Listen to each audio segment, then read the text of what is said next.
Presyo sa mga utanon ug nagkalain-laing karne sa kamerkaduhan sa Sugbo, misaka. Subay kini sa monitoring sa Agribusiness and Marketing Assistance Division kun amad sa Department of Agriculture sa Riyon 7. Ani ang report. Wala kaayoy nabantayan ang Agribusiness and Marketing Assistance Division kun AMAD sa pagsaka sa presyo sa bugas. Tag 41 pesos gihapon ang kilo sa regular rice, samtang 45 ang kilo sa well-milled rice sukad Abril hangtod karon. Apan ang mga lagutmon nga tag 60 ngadto sa 70 pesos matag kilo sa miaging Abril, karong buwan mo presyo na sa 70 ngadto sa 90 pesos ang kilo. Okay, because common good ang siguro sa fertilizer, sa mga inputs nato, nitaas gid ang atong grabe ang increase sa fertilizers.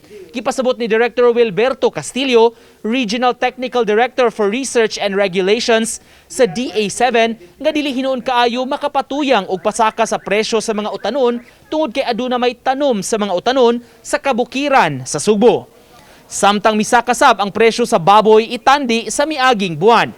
Sa karon magduwa-duwa na ang presyo sa karne sa baboy gikan 290 pesos ngadto sa 300 matag kilo, itandi sa miaging buwan nga mas ubos ang presyo. Misakasab ang karne sa baka gikan sa 370 pesos ngadto na sa 400 pesos matag kilo.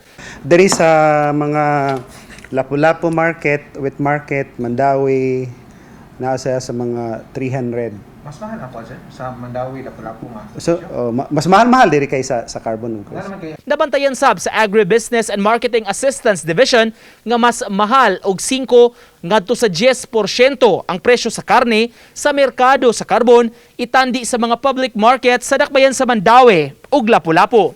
Uban ni Godfrey Relien, Nico Sereno. Balitang Bisdak.